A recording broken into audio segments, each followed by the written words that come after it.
बिस्मिल्लाहिर्रहमानिर्रहीम। Welcome students to my channel. हम MGT 101 study कर रहे हैं और हम आज MGT 101 के मॉड्यूल 3 पर पहुंच चुके हैं और आज हमारा मॉड्यूल 3 का लेक्चर नंबर 2 है। मॉड्यूल 3 का जो लेक्चर नंबर 2 है उसमें हमने प्रैक्टिस करनी है अकाउंटिंग हेड को आइडेंटिफाई करने की। ठीक है, तो आप लोगों को ये पता है, हम लास्ट लेक्चर्स में पढ़ चुके हैं कि जो हमारे पास अकाउंटिंग हेड्स होते हैं वो मेन हेड्स के जो सब हेडिंग होते हैं वो अकाउंटिंग हेड्स होते हैं। ठीक है, जो मेन हमारे हेड्स होते हैं हमारे assets, expenses, owners equity, liability और इनकम्स होते हैं। ठीक है, और इनके जो आगे सब हेड होते हैं वो उनको हम अकाउंटिंग हेड्स कहते हैं। तो आपने कभी भी अकाउंटिंग हेड्स को मेन हेड के साथ मिक्सअप नहीं करना। आपने ये इस टेबल को अच्छी तरीके से अंडरस्टैंड कर लेना है और आपने इसकी इतनी प्रैक्टिस करनी है कि आपको पेपर में कोई भी चीज़ आ जाए, आपको कोई भी ट्रांजेक्शन आ जाए तो आप उसके अकाउंटिंग हेड्स को आइडेंटिफाई कर सकें और उसके साथ आप उसको मेन हेड्स के अंदर भी एंटर कर सकें। ठीक है, चलिए हम नेक्स्ट चलते हैं। नेक्स्ट हमारे पास है प्रैक्टिस 3.1। ठीक है, प्रैक्टिस 3.1 में भी हमें प्रैक्टिस ही करने को कहा गया है कि हमें जो ट्रांजैक्शन दी हुई हैं ये 8, इन ट्रांजैक्शंस को हमने इनके जो अकाउंटिंग हेड्स को आइडेंटिफाई करना है और उनको अप्रोप्रिएट मेन हेड के अंदर रखना है। ठीक है, तो ट्रांजैक्शन नंबर 1 हमारे पास ये है कि board building for a cash, हमने कैश में एक बिल्डिंग को ख़रीदा है। ठीक है, तो हम अगर प्रैक्टिस करेंगे तो पता लग जाएगा कि जो बोर्ड है ये हमारा कोई भी अकाउंटिंग हेड नहीं है और जो हमारे पास इसमें ये 4 इन्होंने ऑप्शन दिए हुए हैं। अगर पेपर में भी आया तो ये 4 ऑप्शन ही होंगे। तो आप देखें कि इसमें कहीं भी एक्सपेंस का जिक्र नहीं है, तो ना हमारे पास एक्सपेंस अकाउंटिंग हेड है और ना ही हमारे पास बोर्ड अकाउंटिंग हेड है। ठीक है, यहाँ पे हमारे पास बिल्डिंग और कैश अकाउंटिंग हेड मौजूद है। ठीक है, और अब ये सोचें कि आपका बिल्डिंग और कैश किस मेन हेडिंग के अंदर आ रहा है। तो आपको ये बिल्डिंग हमारे पास जो है ये हमारे कैश और बिल्डिंग हमारा एसेट के मेन हेडिंग के अंदर आ रहा है। ठीक है, ये भी हमने आइडेंटिफाई करना है साथ। ट्रांजैक्शन नंबर 2 में हमारे पास ये है कि paid salaries to staff in a cash में हमने सैलरीज दी हैं स्टाफ को। ठीक है, तो इसमें पेड हमारे पास कोई भी अकाउंटिंग हेड नहीं है, ना ही हमारे पास स्टाफ कोई अकाउंटिंग हेड है। कैश और सैलरीज हमारे पास अकाउंटिंग हेड है। ठीक है, इनके जो सब हेडिंग है, जो कैश का जो अकाउंटिंग मेन हेड है वो कैश है और जो सैलरीज का जो मेन हेड है वो सैलरीज है। ठीक है, और सैलरीज जो हमारे पास मेन हेडिंग एक्सपेंस के अंडर आता है। ठीक है, उसके बाद नेक्स्ट हमारे पास ट्रांजैक्शन नंबर 3 है goods sold on credit to Dar brothers. हमने डार ब्रदर्स को जो है गुड्स सोल्ड किए हैं और क्रेडिट टर्म पे किए हैं। ठीक है, तो यहाँ पे हमने क्रेडिट टर्म पे किया तो डार ब्रदर हमारे पास डेबिटर बन जाते हैं। ठीक है, और हमने सेल्स किए हैं, एक हमारे पास यहाँ पे सेल्स अकाउंटिंग हेड आ जाएगा और जो है दूसरा हमारे पास अकाउंटिंग हेड डेबिटर आ जाएगा। कैश का कोई जिक्र नहीं हो रहा और इसमें क्रेडिटर का कोई जिक्र नहीं हो रहा। क्रेडिट बेसिस का हो रहा है, क्रेडिट ट्रांजैक्शन हो रही है लेकिन क्रेडिटर का जिक्र नहीं हो रहा। ठीक है, तो इसलिए ये दो हमारे पास ऑप्शन नहीं है, सेल्स और डेबिटर हमारे अकाउंटिंग हेड्स हैं। और आप लोग ये देख लें कि जो हमारे पास डेबिटर जो है ये हमारे पास एसेट्स के मेन हेडिंग में आ रहा है। ठीक है, एसेट्स के मेन हेडिंग में आ रहा है और जो सेल्स है हमारे इनकम के मेन हेडिंग में आ रहा है। ठीक है, ट्रांजैक्शन नंबर 4 हमारे पास है cash introduce by the owner as a capital. Introduce किया है ओनर ने बिजनेस के अंदर कैश अपना। ठीक है, तो यहाँ पे आप इन्वेस्टमेंट का जिक्र नहीं हो रहा है, इन्वेस्टमेंट भी हमारा कोई भी अकाउंटिंग हेड नहीं है। ठीक है, और ओनर भी हमारा कोई भी अकाउंटिंग हेड नहीं है। ठीक है, हमारे पास यहाँ पे कैश और कैपिटल दोनों अकाउंटिंग हेड आ रहे हैं। ठीक है, और इनके जो मेन हेडिंग है कैश और कैपिटल के, कैश का जो मेन हेड है वो एसेट है और जो ओनर्स इक्विटी कैपिटल के अंडर आ रहा है। ठीक है, आपने इस टेबल को अच्छी तरीके से याद कर लेना है, फिर आपको आइडेंटिफाई करने में मदद मिलेगी। ठीक है, आगे ट्रांजैक्शन नंबर 5 है commission received in a cash. हमें कैश में कमीशन रिसीव हुआ है। ठीक है, रिसीव हमारा कोई अकाउंटिंग हेड नहीं है, ना ही यहाँ पे इक्विटी का जिक्र हो रहा है। ठीक है, तो यहाँ पे कैश और कमीशन जो है ये दोनों हमारा अकाउंटिंग हेड्स है। ठीक है, कैश हमारे एसेट्स में आ रहा है और जो कमीशन है ये हमारे इनकम में आ रहा है। ठीक है, ये इसका मेन हेड इनकम है। ठीक है, कमीशन का जो मेन हेडिंग है वो इनकम है। ठीक है, ट्रांजैक्शन नंबर जो 6 है परचेज गुड्स फॉर कैश के लिए हमने गुड्स को परचेज़ किया। यहाँ पे हमारे पास गुड्स कोई भी अकाउंटिंग हेड नहीं है, ना ही हमारे पास स्टॉक का यहाँ पे जिक्र है। अगर स्टॉक अकाउंटिंग हेड होगा भी तो इसका जिक्र नहीं है। ठीक है, कैश और परचेजेज हमारे यहाँ पे 2 अकाउंटिंग हेड्स हैं। ठीक है, और जो कैश है ये हमारे पास एसेट्स होता है और जो परचेजेज हैं वो हमारे पास एक्सपेंसेस होंगे। ठीक है, ट्रांजैक्शन नंबर 7 है कि cash withdrew bye the owner for personal use के लिए जो ओनर ने अपना कैश को विड्रा करवाया है। यहाँ पे ओनर और गुड्स का जिक्र नहीं है और जो ओनर है ये हमारे पास कोई अकाउंटिंग हेड नहीं है। ठीक है, तो यहाँ पे ड्राइंग्स और कैश हमारे पास अकाउंटिंग हेड्स बन रहे हैं और कैश हमारे एसेट्स के अंदर आ रहा है और जो ड्राइंग है ये ओनर्स इक्विटी के अंदर आ रहा है। ठीक है, उसके बाद ट्रांजैक्शन नंबर 8 है कि rent paid by the cheque. ठीक है, चेक के जरिए रेंट पेड हुआ है। ठीक है, यहाँ पे कैश का जिक्र नहीं है और गुड्स का जिक्र नहीं है, दोनों ऑप्शन को हमने सेलेक्ट करेंगे। ठीक है, और रेंट और बैंक का जिक्र हम कर रहे हैं। जो रेंट हमारा जो बैंक होता है, बैंक एसेट्स के अंडर आता है। ठीक है, उसका जो मेन हेड है वो एसेट है और जो रेंट का जो मेन हेड है वो एक्सपेंस है। तो आप इस सारी प्रैक्टिस में ये गौर करेंगे कि हमने 2 अकाउंटिंग हेड्स को हर ट्रांजेक्शन के लिए 2 अकाउंटिंग हेड्स को हमने आइडेंटिफाई किया है। तो आप लोगों को इस बात से पता लग जाना चाहिए कि जो हमारे पास हम कोई भी ट्रांजेक्शन देखेंगे तो हम उसके लिए 2 अकाउंटिंग हेड्स को आइडेंटिफाई करेंगे। किसी भी ट्रांजेक्शन के लिए 2 अकाउंटिंग हेड्स होंगे, ठीक है। और वो 2 अकाउंटिंग हेड्स किसी भी एक मेन हेडिंग के अंदर आ सकते हैं, मतलब सेम मेन अकाउंटिंग हेड हो सकता है, उनका मेन हेडिंग हो सकता है और उनका डिफरेंट अकाउंटिंग मेन हेडिंग भी हो सकता है, ठीक है। फॉर एग्जाम्पल जो बिल्डिंग और कैश हमने किया था तो ये दोनों एसेट्स के अंडर आ रहे थे, ठीक है, तो सेम इनका मेन हेडिंग है। लेकिन जब हमने कैश और सैलरीज किया तो कैश का हमारे पास डिफरेंट मेन हेडिंग था और सैलरी का हमारा different accounting head main heading था, ठीक है।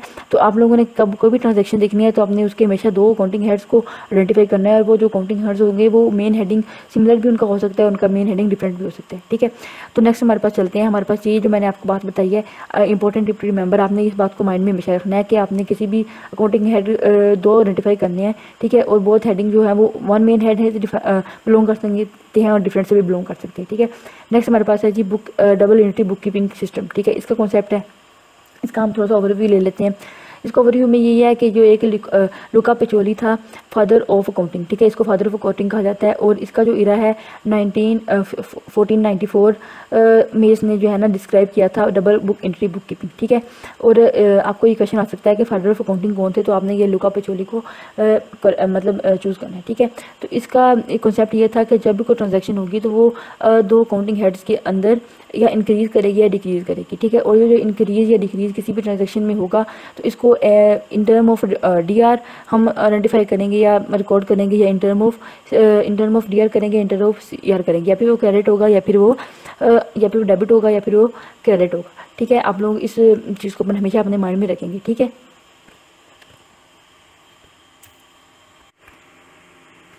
अच्छा देखें, अब नेक्स्ट हमारे पास है प्रैक्टिस 3.2। प्रैक्टिस 3.2 में वो हमें ये कह रहे हैं कि जो भी नीचे ट्रांजैक्शन दी हुई हैं इसके अंदर हमने क्या करना है, हमने उसका रेलेवेंट अकाउंटिंग हेड को आइडेंटिफाई करना है, ठीक है। उसके बाद साथ ये कह रहे हैं कि along with the respective main head, ठीक है। पहले हम उसका रेलेवेंट अकाउंटिंग हेड को आइडेंटिफाई करेंगे, उसके बाद फिर हम उसका रिस्पेक्टिव मेन हेडिंग को आइडेंटिफाई करेंगे, ठीक है। मेन हेडिंग को आइडेंटिफाई करने के बाद हमने ये बताना है कि वो ये शो करवाना है कि जो इंक्रीज़ हो रहा है या डिक्रीज़ हो रहा है मेन हेड के अंदर, ठीक है। मेन हेड के अंदर इंक्रीज़ हो रहा है या डिक्रीज़ हो रहा है, हमने जो लास्ट लेक्चर में पढ़ा था उसको हमने यहाँ पे यूज़ करना है, ठीक है। और इंक्रीज़ और डिक्रीज़ मेन हेड, इसके बाद हमने ये डिसीजन लेना है कि उसका क्रेडिट इफेक्ट हो रहा है या उसका डेबिट इफेक्ट हो रहा है, ठीक है। ये 4 चीज़ें हमने इस प्रैक्टिस 3.2 में करनी है। चलिए स्टार्ट करते हैं। इसमें हमारे पास पहले ट्रांजेक्शन कह रही है capital introduced in the bank in the business RS 10,000, ठीक है। 10,000 हम बिजनेस में इंट्रोड्यूस की गई है कैपिटल, ठीक है। रकम 10,000 इंट्रोड्यूस की गई है। यहाँ पे आप लोग ये देखें कि रकम का जिक्र हो रहा है, 10,000 का जिक्र हो रहा है, ठीक है। बेशक कैश का नाम नहीं है, लेकिन ये पता है कि 10,000 इंट्रोड्यूस हो रहा है तो वो कैश ही है, वो क्रेडिट नहीं है, ठीक है। तो इसका मतलब है कि इसका जो हमारे पास अकाउंटिंग हेड होगा वो हमारे पास अकाउंटिंग हेड इसका कैश होगा, ठीक है। और अकाउंटिंग, अब हम इस पहले टर्म को देख लेते हैं। जो कैश है, कैश का जो मेन हेडिंग है वो एसेट है, ठीक है। अकाउंटिंग हेड कैश का जो है वो मेन हेड एसेट है, ठीक है। अब जो हमारे पास हमने पिछले लेक्चर में पढ़ा था कि जो हमारे पास एसेट और एक्सपेंस का जो ग्रुप होता है वो हमारे पास डेबिट ग्रुप है, ठीक है। ये एक्सपेंस और एसेट डेबिट ग्रुप के अंदर होते हैं, ठीक है। अच्छा, और आप लोगों को मैंने लास्ट लेक्चर में ये बताया था कि जो डेबिट होता है, डेबिट में हमारे पास जो रिसोर्सेज होते हैं वो कंज्यूम हो रहे होते हैं, और जो हमारे पास क्रेडिट में जो रिसोर्सेज होते हैं वो रिसीव हो रहे होते हैं। तो जो चीज़ हमारे पास कंज्यूम हो रही होती है उसको हमने हमेशा एज अ नेगेटिव लेना है, और जो चीज़ हमारे पास रिसीव हो रही है उसको हमने एज अ पॉजिटिव लेना है, ठीक है। आपने ये सिर्फ अपने माइंड में याद करने के लिए बनाना है। तो जहाँ पे डेबिट का जिक्र आएगा आपने माइनस को अपने माइंड में रखना है, ठीक है। और जहाँ पे क्रेडिट का जिक्र आएगा आपने प्लस को माइंड में रखना है, ठीक है। जहाँ पे हम ये है कि हमारे पास मेन हेड के अंदर इंक्रीज़ हो रहा है, ठीक है। तो क्योंकि जब कैश हम बैंक में बिजनेस में इंट्रोड्यूस करवा रहे हैं तो हमारे पास मेन हेडिंग में इंक्रीज़ हो रहा है, तो इसका जो इंक्रीज़ होगा मेन हेड के अंदर यानी कि एसेट में हमारे पास इंक्रीज़ होगा। तो हमने जब इस डेबिट को और इस इंक्रीज़ को दोनों को मिक्सअप करके हमने इसका देखना है कि डेबिट इफेक्ट हो रहा है कि क्रेडिट इफेक्ट हो रहा है, ठीक है। तो मैंने आपको ये बताया कि डेबिट हमारा माइनस है और इंक्रीज़ हमारा प्लस है। तो जब हमारे पास प्लस माइनस 2 टर्म्स होती हैं तो उसका हमारा इफेक्ट होगा माइनस इफेक्ट होगा, डेबिट इफेक्ट होगा, ठीक है। तो फर्स्ट वन का हमारा हो गया, फर्स्ट ट्रांजेक्शन की जो एक अकाउंटिंग हेड का हमारे पास डेबिट इफेक्ट हो गया। सेकंड वन हमारे पास है जी कैपिटल हमारे पास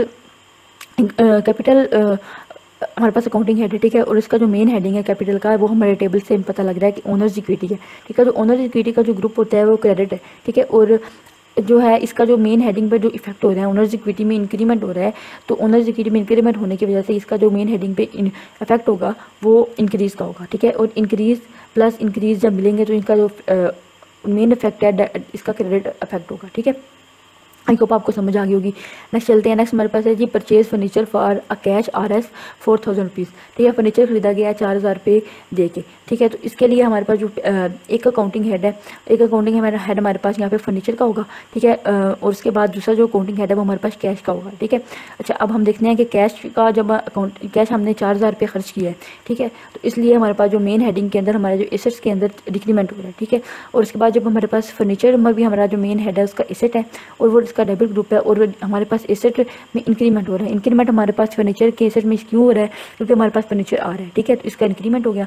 अच्छा अब इन दोनों को हम मिक्सअप करते हैं, डेबिट का माइनस और डिक्रीमेंट का माइनस, इन दोनों को माइनस मिलके हमारे पास क्रेडिट इफेक्ट हो जाएगा। ठीक है, और एसेट का यहाँ पे डेबिट ग्रुप और इसका डेबिट ग्रुप और इंक्रीमेंट मिलके ये हमारे पास डेबिट इफेक्ट हो जाएगा। ठीक है, नेक्स्ट क्वेश्चन पढ़ते हैं। नेक्स्ट ट्रांजैक्शन जो हमारे पास है purchase good for the cash RS 2000। ठीक है, तो इसमें हमने परचेज किए हैं गुड्स कैश देके 2000 रुपये देके। ठीक है, तो आप ऊपर वाली ट्रांजैक्शन नीचे वाली ट्रांजैक्शन में देखें तो इनमें फ़र्क कोई नहीं है। इनमें सिर्फ ये इसमें हमने फर्नीचर परचेज किया है और इसमें हमने गुड परचेज किया है। तो ये एक इंपॉर्टेंट टिप टू रिमेंबर ये भी है कि जहाँ पे फर्नीचर का जिक्र होगा या स्पेसिफिक चीज़ का जिक्र होगा कि ये परचेज की गई है, वहाँ पे हम उसको एज अ अकाउंटिंग हेड लेंगे। लेकिन जहाँ पे हमें गुड्स का जिक्र होगा कि ये गुड्स फला परचेज हुई हैं तो वहाँ पे हम एज अ परचेज को अकाउंटिंग हेड यूज़ करेंगे। ठीक है, हम इन गुड्स को अकाउंटिंग हेड यूज़ नहीं करेंगे। ठीक है, तो हमारे पास हम थर्ड वन कर रहे हैं परचेज का जो मेन हेड है वो एक्सपेंस है। ठीक है, जो एक्सपेंस का जो ग्रुप है वो DR है और जो हमारे पास एक्सपेंस इंक्रीज़ हो रहे हैं हमने, इसलिए हमारे पास इसका जो मेन हेड पे इफेक्ट होगा वो इंक्रीज़ का होगा। ठीक है, और डेबिट और इंक्रीमेंट जब मिलेंगे तो हमारे पास इसका इफेक्ट DR होगा। ठीक है, और जब हमारे पास कैश है, कैश का हमारा एसेट है और हमने परचेज़ किया है 2000 रुपये कैश दिए हैं, तो इसका जो हमारे मेन हेड पे जो असर होगा वो डिक्रीमेंट का होगा। ठीक है, और इसका जो डेबिट ग्रुप और इसका डिक्रीमेंट मिलकर दोनों क्रेडिट का अफेक्ट करेंगे। ठीक है, आपको समझ उम्मीद है आ चुकी होगी। हम क्वेश्चन नंबर 4 पे चलते हैं। हमारे पास जो ट्रांजैक्शन नंबर 4 है वो उसमें कहा गया है कि sold goods for the cash RS 3000 में हमने गुड्स सोल्ड किए हैं। ठीक है, तो इसमें हमारे पास नंबर 1 तो हमारे पास कैश का जिक्र हो रहा है। ठीक है, 3000 कैश का जिक्र हो रहा है, तो एक हमारे पास अकाउंटिंग हेड ये हो गया। और सेकंड बार हमारे पास गुड्स सोल्ड हुई हैं तो इसमें फिर गुड्स का जिक्र है, तो हम यहाँ पे गुड्स का नाम नहीं लेंगे, हम सोल्ड का नाम लेंगे। ठीक है, सोल्ड मतलब सेल्स का। ठीक है, सोल्ड हमारे पास सेल्स से निकला है। ठीक है, तो सेल सोल्ड थर्ड फॉर्म है सेल्स की, तो यहाँ पे हमारा अकाउंटिंग हेड सेल्स हो गया। ठीक है, हमारे पास कैश है, कैश का हमारे पास एसेट हो गया और एसेट का जो हमारे पास ग्रुप है वो डेबिट है। ठीक है, और कैश हम गुड्स सोल्ड कर रहे हैं तो हमारे पास जो एसेट में इंक्रीमेंट हो रहा है, इसका जो इस कैश का जो हमारे पास मेन हेड पे जो फ़र्क पड़ेगा वो इंक्रीमेंट होगा, यानी कि इंक्रीज़ होगा। ठीक है, तो इस ग्रुप का DR वो इंक्रीज़ मिलके हमारे पास डेबिट बनेगा। और उसके बाद हमारे पास सेल्स है, सेल्स से हमारे पास जो मेन हेड है सेल्स का वो इनकम है। ठीक है, और इनकम जो ग्रुप है वो हमारा क्रेडिट ग्रुप है। तो इससे इनकम हमारे पास इंक्रीज़ हो रही है क्योंकि हम जो चीज़ें सेल कर रहे हैं तो हमारे पास इनकम इंक्रीज़ होगी। ठीक है, तो इसके हमारे पास जो इंक्रीज़ होगा हमारे मेन हेडिंग में और क्रेडिट का और इन दोनों का आपस में जब हम मिक्सअप करेंगे तो इसका पॉजिटिव और इसका पॉजिटिव दोनों का हमारे पास मिलकर पॉजिटिव बनाएगा। ठीक है, उसके बाद नेक्स्ट वन हमारे पास है जी कि rent paid in cash RS 2000। ठीक है, 2000 हमारे पास रेंट पेड हुआ है, तो इसका जो हमारे पास एक अकाउंटिंग हेड बनेगा वो हमारे पास कैश बनेगा और सेकंड अकाउंटिंग हेड हमारे पास बनेगा रेंट बनेगा। ठीक है, और इसका जो रेंट का जो मेन हेड है वो एक्सपेंस है और इसका जो ग्रुप है वो DR है। ठीक है, तो इसका ये है कि हमने रेंट को पे किया है तो हमारे पास जो मेन हेड के अंदर जो हमारा फ़र्क पड़ेगा वो इंक्रीज़ होगा हमारे, क्योंकि एक्सपेंसिस में इजाफा हो रहा है। ठीक है, तो इसका डेबिट का माइनस और इंक्रीज़ का प्लस मिलके हमारे पास डेबिट इफेक्ट होगा। ठीक है, और उसके बाद हमारे पास कैश है, accounting second accounting head cash है और उसका जो मेन हेड है वो एसेट है और उसका ग्रुप डेबिट है। ठीक है, तो हमारे पास हमने कैश पे किया है रेंट के लिए, तो इसलिए हमारे पास जो कैश हमारे एसेट में डिक्रीमेंट होगा, यानी कि हमारे मेन हेड में डिक्रीज होगा। तो इसका डेबिट का माइनस और डिक्रीमेंट का माइनस मिलके हमारे पास इफेक्ट जो बनाएगा वो क्रेडिट इफेक्ट बनाएगा। ठीक है, नेक्स्ट वन हमारे पास है जी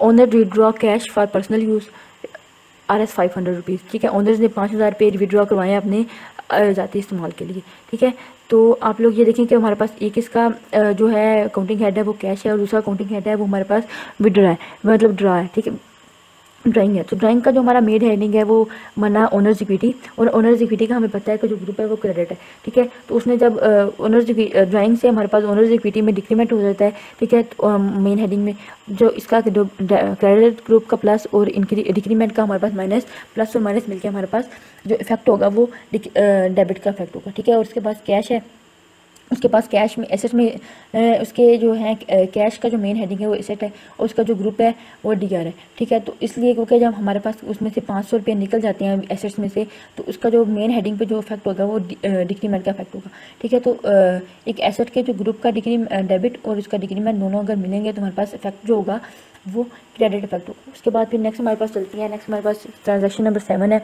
उसमें वो कह रहा है कि सैलरीज पेड की गई हैं RS 200 रुपये, 200 रुपये की जो सैलरीज है ये हमें पे हुई है। तो आप लोग ये देखें कि इसका जो एक तो हमारे पास जो अकाउंटिंग हेड बनेगा कैश बनेगा और सेकंड जो अकाउंटिंग हेड है वो सैलरीज बनेगा, ठीक है। जो कैश हमारे पास अकाउंटिंग हेड है उसका जो मेन हेडिंग है एसेट है, ठीक है। और उसके बाद उसका जो ग्रुप है वो डेबिट है और जो है कि एसेट्स में से हमारा 200 रुपीज़ निकला है, तो इसलिए हमारे पास जो इसका अकाउंटिंग जो मेन हेडिंग में जो इनकी मतलब जो इफेक्ट होगा वो एसेट होगा, ठीक है। और इस डेबिट का और डिक्रीमेंट को जो जब इन दोनों का इफेक्ट होगा, जब इन दोनों मिलेंगे तो इनका हमारे पास जो इफेक्ट होगा वो क्रेडिट इफेक्ट होगा, ठीक है। और सेकंड वन है कि जो सेकंड वन जो हमारा अकाउंटिंग हेड बना था वो सैलरीज था, ठीक है। सैलरीज का जो मेन हेड है वो एक्सपेंस है, ठीक है। और एक्सपेंस का जो ग्रुप है वो डेबिट ग्रुप है, ठीक है। एसेट और एक्सपेंस दोनों का जो ग्रुप होता है वो डेबिट होता है, ठीक है। तो इसलिए हमें जब सैलरीज हमने पे की तो हमारे पास जो हमारे एक्सपेंसिस में इजाफा हुआ है, ठीक है। तो इसका जो इंक्रीज डिक्रीज में से हम इंक्रीज लिखेंगे, ठीक है। और इसका ग्रुप का डेबिट का माइनस और इस इंक्रीज़ का प्लस, इंक्रीज़ और माइनस आपस में मिलके डेबिट का इफेक्ट बनाएंगे, ठीक है। अच्छा, अब हम नेक्स्ट चलते हैं। नेक्स्ट हमारे पास है जी ट्रांजेक्शन नंबर 8। उसमें क्या है कि port goods from John Smith on credit RS 6,000 rupees, ठीक है। हमने जॉन स्मिथ से क्रेडिट टर्म पे 6,000 रुपये की गुड्स को ख़रीदा है, ठीक है। तो इसमें हमारे पास एक तो हमने मतलब गुड्स को ख़रीदा है, तो हमारे पास आपको पता है कि हमने गुड्स खरीदी है, हमने कोई स्पेसिफिक चीज़ नहीं खरीदी। तो उसमें जो हमने परचेज़ की है बोट की, दोनों का मतलब सेम है, ख़रीदना ही होता है। तो इसका जो हमारे पास अकाउंटिंग हेड होगा वो परचेज़ होगा, ठीक है। गुड्स हम नहीं लिख सकते क्योंकि गुड्स का स्पेसिफिक कोई भी अकाउंटिंग हेड नहीं है, ठीक है। उसके बाद फिर सेकंड वन हमारे पास कैश का जिक्र नहीं है, तो हम यहाँ पे हम अपना क्रेडिटर और डेबिटर का जो कॉन्सेप्ट है वो यूज़ करेंगे। वो क्रेडिटर और डेबिटर का जो कॉन्सेप्ट है, यहाँ पे हमारे पास जो जॉन स्मिथ है जिससे हम चीज़ें खरीद रहे हैं, ठीक है। तो हम इसका जो जॉन स्मिथ है ये हमारा डेबिटर बन जाएगा, ठीक है। अच्छा, परचेजेस का जो हमारा मेन हेड है वो एक्सपेंस है, ठीक है। और उसका जो ग्रुप है वो डेबिट है। और जब हमने एक्सपेंस हमारे इंक्रीज़ हो रहा है क्योंकि हमने 6,000 रुपये पे करके हमने चीज़ें खरीदी हैं, तो हमारे खराजात में इजाफा हुआ है, ठीक है। तो इसका ग्रुप का डेबिट और इसका जो मेन हेड पे इफेक्ट है, इन दोनों को अगर हम मिक्सअप करें तो हमारे पास जो इफेक्ट बनेगा वो डेबिट इफेक्ट बनेगा, ठीक है। और उसके बाद हमारे पास क्रेडिटर जो है जॉन स्मिथ, उसका जो मेन हेड है, जो हमारा क्रेडिटर का जो मेन हेड होता है वो लाइबिलिटी होता है, ठीक है। और लाइबिलिटी का जो हमारा ग्रुप है वो क्रेडिटर ग्रुप है, ठीक है। तो उससे लाइबिलिटीज़ हमारे पास लाइबिलिटीज़ हमारी इंक्रीज़ हो रही हैं, हमने उससे चीज़ें खरीदी हैं, बेशक क्रेडिट टर्म पे खरीदी हैं तो हम उसके पेबल बन गए हैं, मतलब हमने उसे रकम अदा करनी है, बेशक अदा करनी है, आज करनी है, कल करनी है, लेकिन लाइबिलिटीज़ में हमारा इजाफा हो गया। हमने जो जिम्मेदारियाँ हैं हमारी, जो हमने वाजिबुल अदा है उसमें हमारा इजाफा हो जाएगा। तो हमारे पास जो इसका मेन हेडिंग पर जो इफेक्ट है वो इंक्रीमेंट का होगा, ठीक है। तो इसके ग्रुप का क्रेडिट का और इसका इंक्रीमेंट का जो है जब हम मर्ज करेंगे तो हमारे पास जो इफेक्ट होगा वो क्रेडिट इफेक्ट हो जाएगा। अच्छा, अब नेक्स्ट हमारे पास है sold goods on credit to Henry for RS 8,000 rupees. हमने हेनरी को गुड्स जो है सोल्ड किए हैं, ठीक है, 8,000 रुपये की, ठीक है, क्रेडिट बेसिस पे। इसमें कैश का जिक्र नहीं है तो इसलिए हमारे पास हम लास्ट वाल में हम खरीद रहे थे तो हम क्रेडिटर, जॉन स्मिथ हमारा क्रेडिटर था और हम पेबल थे, ठीक है। लेकिन अब हमने क्योंकि हमने सेल की हैं तो यहाँ पे जो हमारा मेन हेड होगा वो एक तो हमारा सेल्स हो जाएगा और जो सेकंड वन जो हमारा मेन हेड होगा वो हमारा डेप्टर हो जाएगा। डेप्टर यानी कि हम हेनरी भी लिख सकते हैं लेकिन हम डेप्टर लिखेंगे क्योंकि हेनरी स्पेसिफिक हमारा कोई भी अकाउंटिंग हेड नहीं है, ठीक है। तो एक हमारे पास अकाउंटिंग हेड सेल बन गया और सेकंड अकाउंटिंग हेड हमारे पास डेप्टर बन गया, ठीक है। अब हम देखते हैं कि हमारे पास जो सेल्स का जो मेन हेड है वो इनकम है, ठीक है। और इनकम का जो ग्रुप है वो क्रेडिट है। तो हमने जब सेल्स की तो हमारे पास इनकम हमारी इंक्रीज़ हो जाएंगी, ठीक है। तो इंक्रीज़ और क्रेडिट का जो हमारा मर्ज करेंगे तो हमारे पास जो इफेक्ट आएगा वो क्रेडिट इफेक्ट आएगा, ठीक है। उसके बाद जो हमारे पास डेप्टर है, डेप्टर का जो हमारा मेन हेड होता है वो एसेट्स होता है, ठीक है। तो क्योंकि डेप्टर से हमें पैसे आते हैं, रिसीवेबल हो जाते हैं हम, तो हमारे पास जो पैसे आते हैं वो एसेट्स में ऐड हो जाती है, ठीक है। तो एसेट्स का जो हमारा ग्रुप है वो डेबिट ग्रुप है, ठीक है। और इसका जो हमारा इंक्रीज़ है, ये जो हमारे इफेक्ट करेगा हमारे मेन हेडिंग को, वो हमारा मेन एसेट्स को इंक्रीज़ करेगा, ठीक है। तो डेबिट का और इंक्रीज़ का जो प्लस माइनस मिलेगा तो हमारे पास जो इफेक्ट होगा वो DR इफेक्ट होगा, मतलब कि डेबिट इफेक्ट होगा, ठीक है। नेक्स्ट वन हमारे पास है received cash from Donald RS 2,500 रुपये, ठीक है। हमने डोनाल्ड से जो है कैश रिसीव किया है 2,500 रुपये, ठीक है। तो इसमें हम लिखें कि एक तो हमारे पास कैश हमारा अकाउंटिंग हेड बन जाएगा, ठीक है। और सेकंड बार हमारा जो अकाउंटिंग हेड है वो डोनाल्ड बन जाएगा यानी कि डेबिटर बन जाएगा। ठीक है, तो इससे देखें कि हमारे पास ये दोनों का जो मेन हेड है वो एसेट्स हो जाएंगे। ठीक है, और इनका जो ग्रुप दोनों का डीआर है। ठीक है, पहले में हमने जो क्योंकि हमने चीज़ें जो हैं कैश रिसीव किया तो हमारा एसेट्स में इजाफा हो जाएगा। और ठीक है, उसके बाद फिर हम इनका डेबिट ग्रुप का और इंक्रीमेंट का जब हम मर्ज करेंगे तो इसका हमारा इफेक्ट होएगा, वो हमारा डेबिट इफेक्ट हो जाएगा। ठीक है, और इसका सेकंड वन हमारे पास है कि डोनल्ड से हम लोग कैश हमने रिसीव किया है, तो उसके बाद एसेट्स का जो हमारा ग्रुप है वो डेबिट ग्रुप है। ठीक है, तो इसका हम डोनल्ड का जो हमारा डेबिटर है उसका जो एसेट्स है उसमें डिक्रीमेंट हो जाएगा। ठीक है, तो इसका ग्रुप डीआर मतलब डेबिट ग्रुप और इसका डिक्रीमेंट मिलके आपस में माइनस माइनस क्रेडिट ग्रुप बनाएंगे। ठीक है, तो आई होप आपको लेक्चर पसंद आया होगा, और अगर आपको लेक्चर पसंद आया तो सब्सक्राइब करें मेरे चैनल को और बेल आइकन को क्लिक करें ताकि मेरी आने वाली हर वीडियो आपको रिसीव हो सके। और मज़ीद आने वाले लेक्चर तक के लिए अपना ख्याल रखिएगा। Thank you so much.